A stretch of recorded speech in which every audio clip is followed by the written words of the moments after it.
lot to tell you about today. We're going to start with hijacking American culture, which is the talking points memo this evening. So American culture is divided into two areas, okay? You've got politicians that shape laws and carry out policies.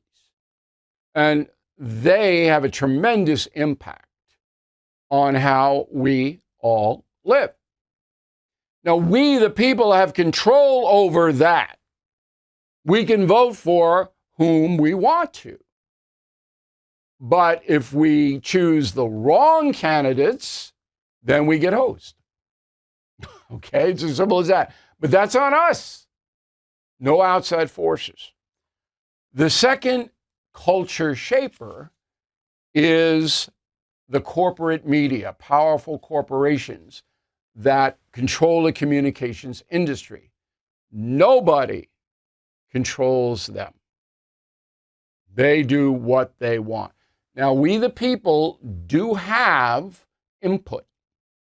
So, and we'll get to this a little bit later on. You don't have to watch or listen or read any of this stuff. And if you don't, that helps the independence of the country and hurts corporate profits. So again, two culture shapers, political, corporate, media, because the media gets out the information you depend on. You can't be running around all 50 states and 185 countries all over the world and know what happened. You have to depend on people like me, okay, to tell you what's happening. There are very few people like me, which is probably a good thing. I will never lie to you. Many in the corporate media will outright lie to you for money. Okay, so let's get specific. Since 2016, when Donald Trump entered politics, the national media has overwhelmingly supported the Democratic Party. Under Eisenhower in the 50s, Nixon, landslide victory against McGovern, Reagan, the media didn't like those people, but they didn't outright support the Democratic Party. Okay? Now, they justify their support of the Democratic Party by saying Trump's the devil, Trump's this, Trump's that. That's number one. Okay? Number two, all the surveys say the same thing, that if you want to work for a media corporation, you got to be left, or at least fake it. You're not going to get promoted or even hired if they think you're MAGA or you're conservative. Just not going to happen. So therefore, it is controlled, right? And the message is all left. Democrats good, Republicans bad, Trump the devil. Now, you will remember on June 10th, just about 2 months ago, an ABC News correspondent named Terry Moran, I believe he worked for ABC for 28 years, all right, was fired because he called President Trump and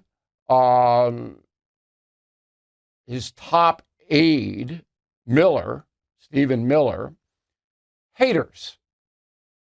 Now, this is a correspondent, not a pundit like me, not an analyst. He's a reporter. They're haters. ABC had to fire him. Disney had to fire the guy. He segues into the media, social media. Okay? He's never going to work the corporation again. And he put this up, and I want to read it to you. It's a quote.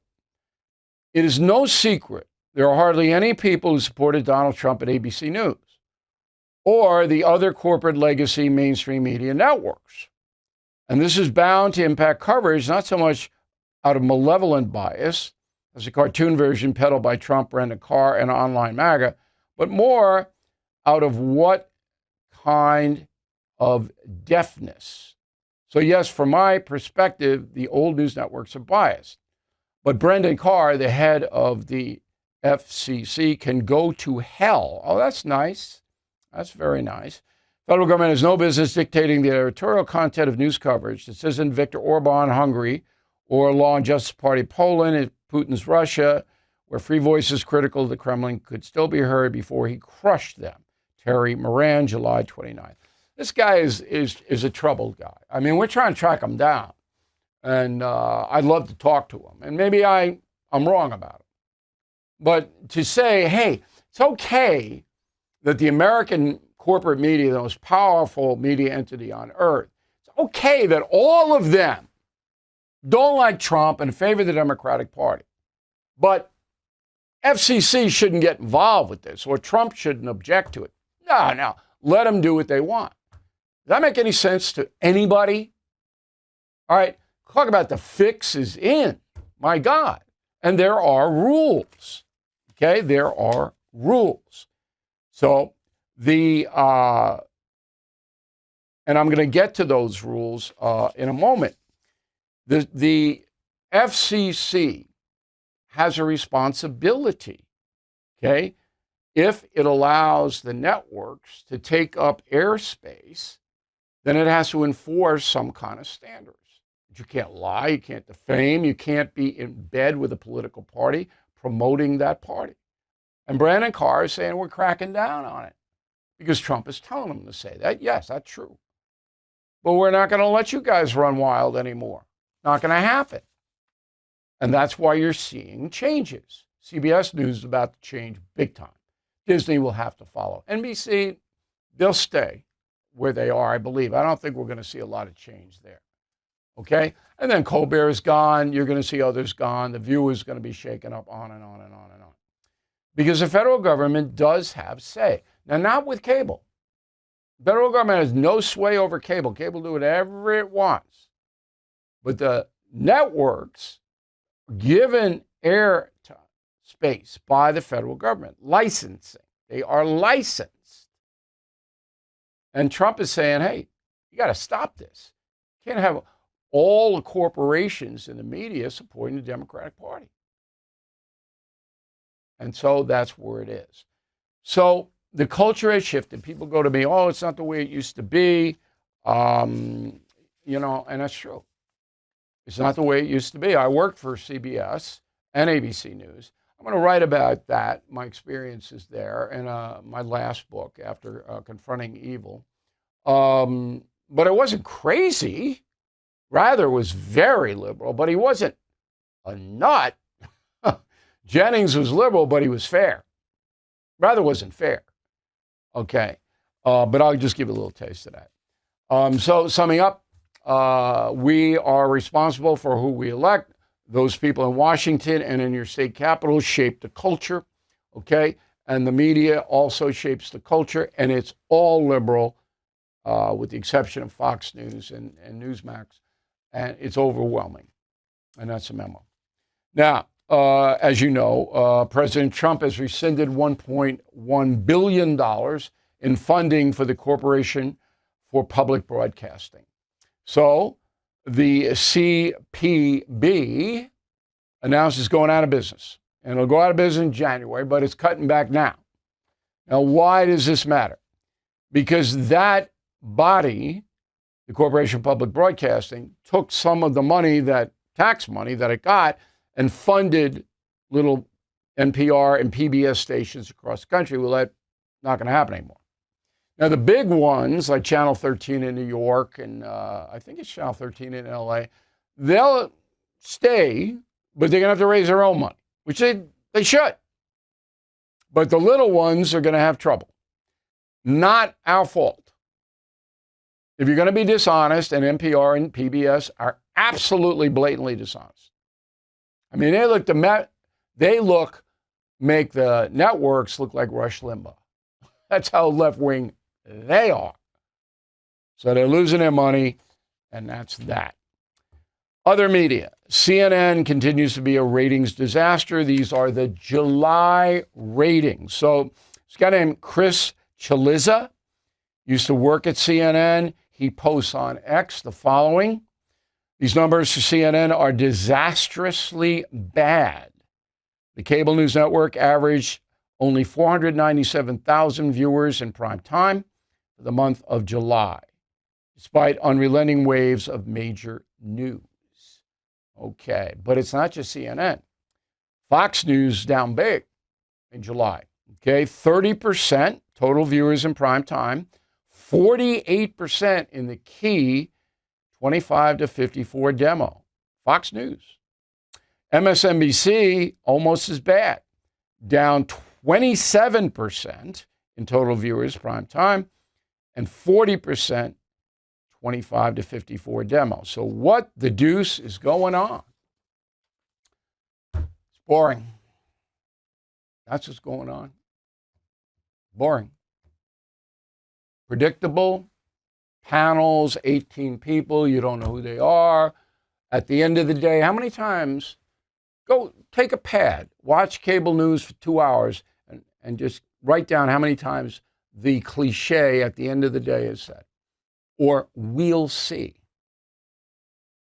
The anchors are scared almost across the board, frightened that they'll say something to get them in trouble with their corporate masters. Very little debate. Remember The Factor?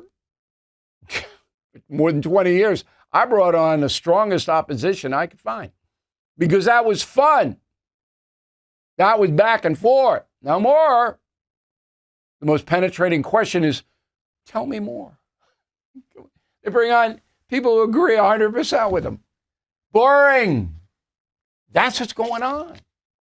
It's as simple as that. And the viewer under the age of 70 knows how to get this, social media, on their computer or smartphone.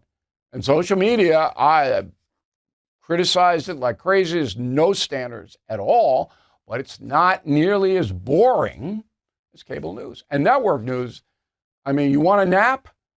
Forget Relaxium. Put on a network. Oh my God.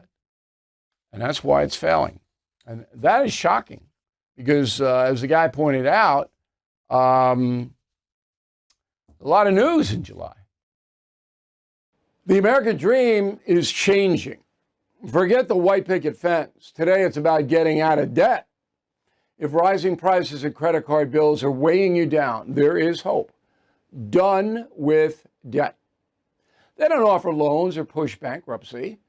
Their expert negotiators go straight to your creditors, cutting what you owe, wiping out interest, eliminating penalties. They fight until your debt is gone. Most clients see more money in their pocket the first month. You've worked too hard to let debt win. With Done With Debt, freedom is possible. Please visit donewithdebt.com. Talk with one of their experts, completely free. But some of their solutions are time sensitive, so don't wait. Please go to donewithdebt.com. Again, donewithdebt.com.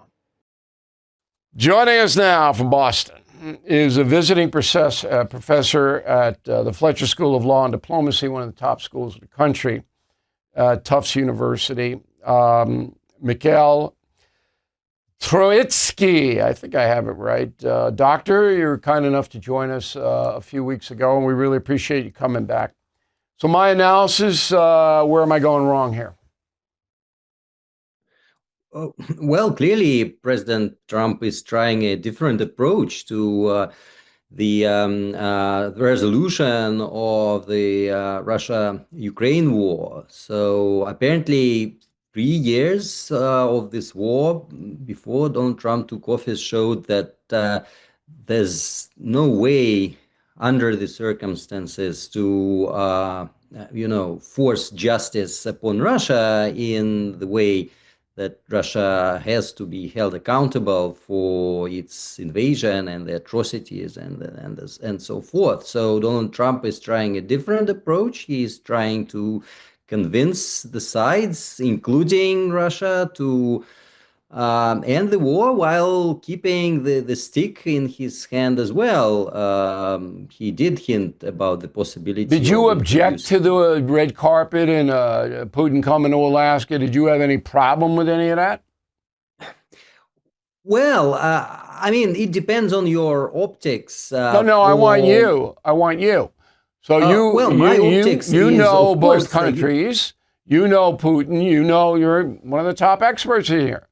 When you watch that exposition, aggressors do not get red carpet treatment, but in a situation when the decision was made and it is supported by virtually everyone, including Ukraine and Europe and others, including, I guess, China, India, that there needs to be a negotiation, then you have to give the parties in that negotiation some kind of treatment to just make sure that there's nothing, personal that can Okay. So prevent you didn't a object to solution. the exposition. You understood why it was happening.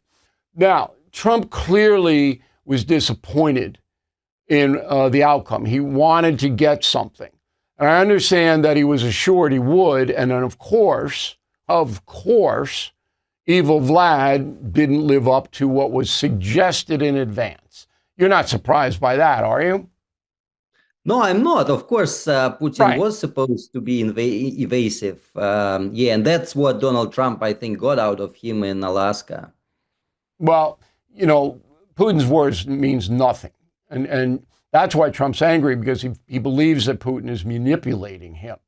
But now he's got to find a seam. And the only seam that I can think, and you read my column, Dancing with the Devil, is harsh, really harsh economic measures against Moscow. I don't see any other way to force Putin to stop the madness. Do you? Is there another way to do it? I think, speaking softly is clearly one sort of part of reaching a deal, but yeah, the stick is there as well. So, and I believe there are ways to kind of put additional pressure on the Kremlin, short of having a showdown, a trade showdown with China or India over buying Russian oil. And I think the Trump administration has been doing some of that, at least in the run-up to this, to today's meetings in the White House. So yeah, pressure needs to be maintained, and I think Donald Trump does indicate that he wants a resolution soon. He wants a decision Yeah, he's on going to the part have of the to. He's Kremlin. going, but I don't think it should be made public. You don't have to do all this stuff in public. You can do it behind the scenes. A lot of this stuff. I understand that Putin's running out of money to fund his war machine. Is that what you're hearing?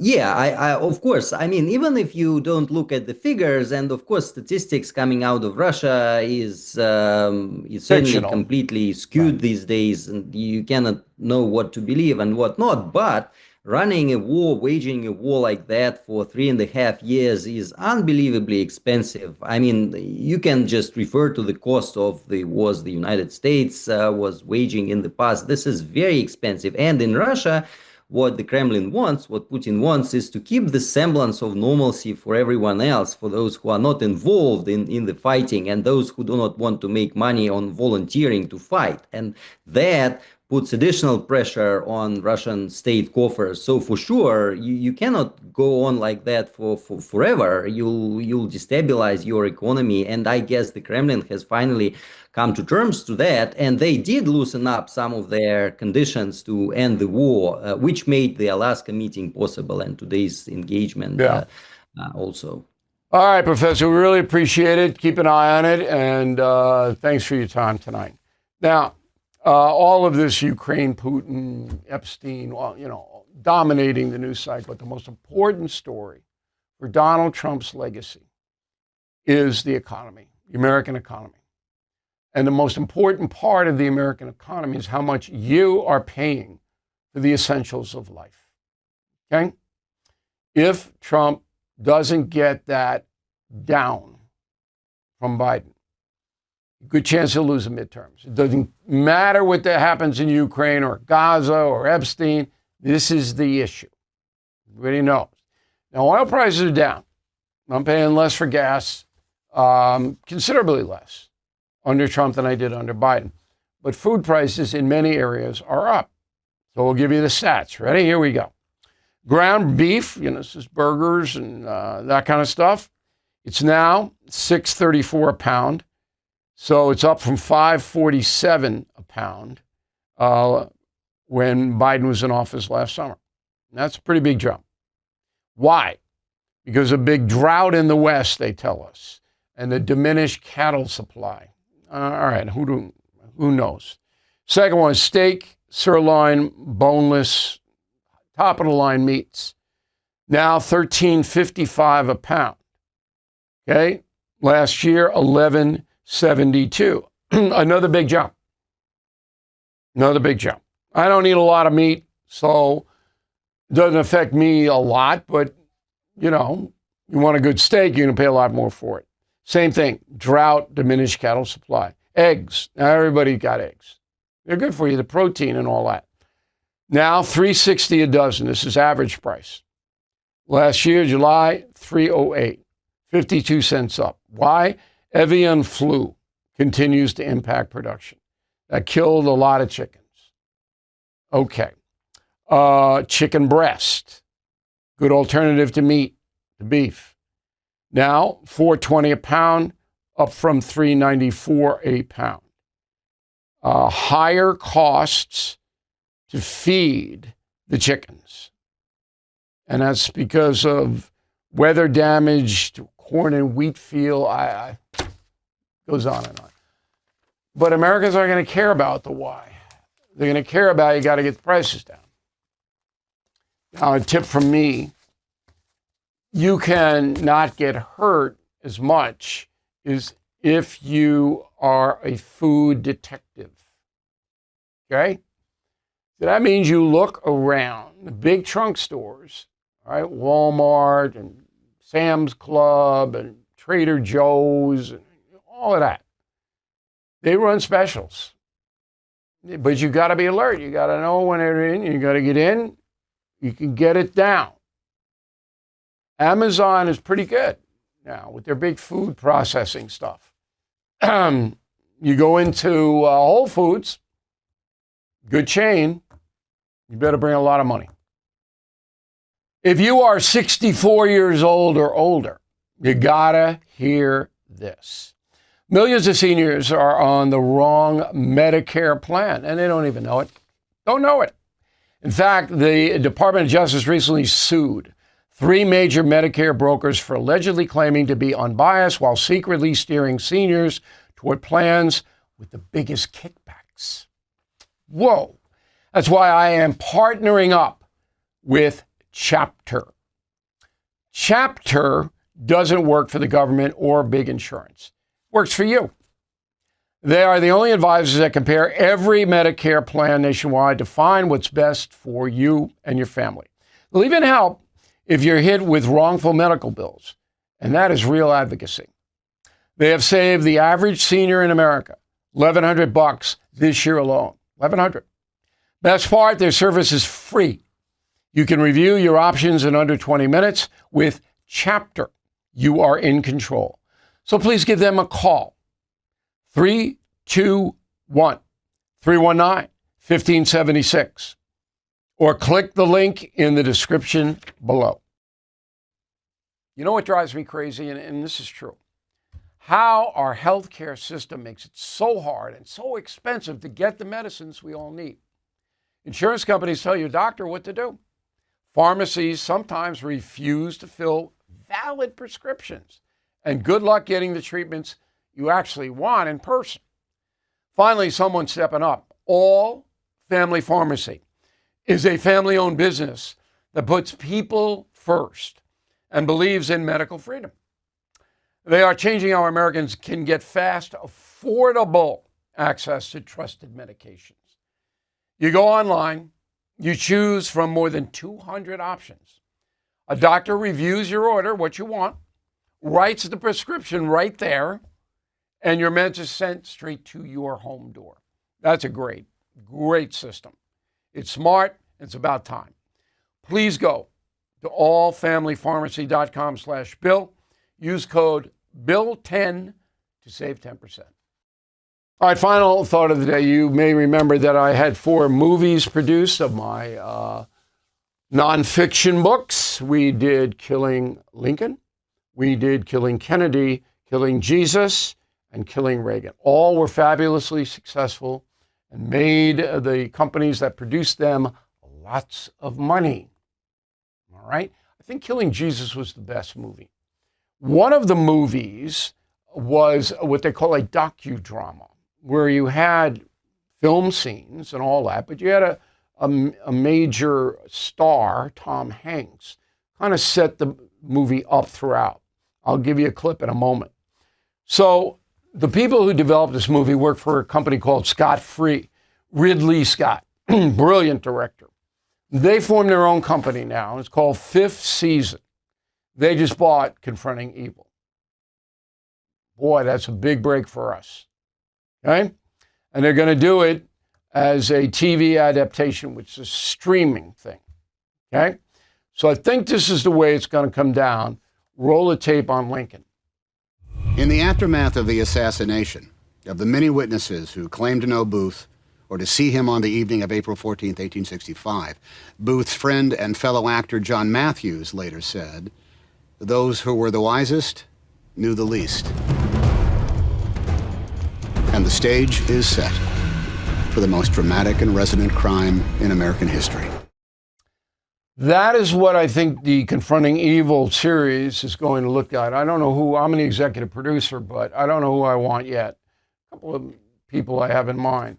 But it's going to be big.